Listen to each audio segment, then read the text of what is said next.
You know that type of person who always says yes? Not because they actually have the time, but because they can't stand that tiny moment when someone is waiting for their answer.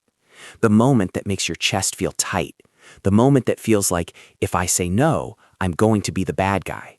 And the funny part, or maybe the sad part, is they rarely look weak on the outside.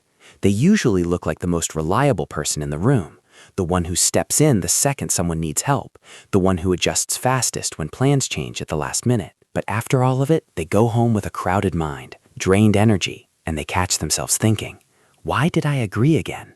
This isn't just about not being firm enough. A lot of the time, it's about how your brain reads relationships. For some people, the word no feels like a social threat, not a physical threat, something subtler. Fear of disappointing people, fear of being judged, fear of the vibe changing. So your brain picks the fastest way to lower the tension. You say yes.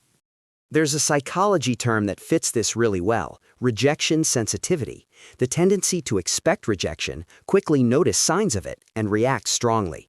In a classic study by Downey and Feldman, people with higher rejection sensitivity were more likely to read rejection even in behavior that was actually ambiguous, and that can strain close relationships. That's why sometimes what you're afraid of isn't the request itself. What you're afraid of is the reaction you imagine after you say no. Most of the time, other people aren't thinking that deeply about it, but your nervous system jumps in before you can. Another pattern often plays a role too. You feel valuable when you're the helpful one, when you're easy to ask, when you're the one who's always there. So yes isn't just an answer, sometimes it becomes an identity. That connects to the idea of impression management, the way we try to stay seen as good, dependable, and acceptable. It's basically about controlling the social image people form of us.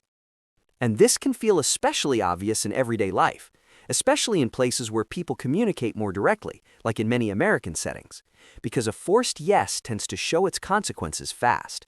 Your schedule falls apart, commitments pile up, and resentment builds, even if you never say it out loud. And at that point, people-pleasing traps you between two feelings that both suck. If you say no, you feel guilty. If you say yes, you feel overwhelmed. It starts to feel like you're paying a fee either way, either to other people or to yourself. What helps most isn't suddenly learning to say no like a fearless person.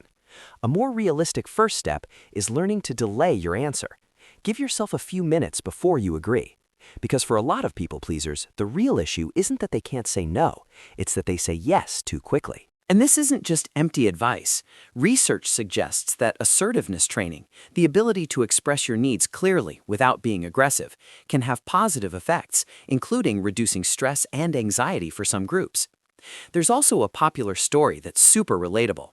A people-pleaser tried saying no for a week and was shocked that the hardest part wasn't other people's reactions, it was the guilt in their own head. So if you struggle to say no, you're not broken. You've just gotten used to protecting relationships in a way that sometimes costs you. And maybe the most human first step isn't becoming harder, it's becoming more honest about your capacity. Because when you can say yes and truly mean it, helping feels lighter and your relationships feel healthier. If this feels like you, think about where you most often say yes: work, family, friends, or a partner. That's usually where the strongest "I don't want to disappoint them" feeling lives.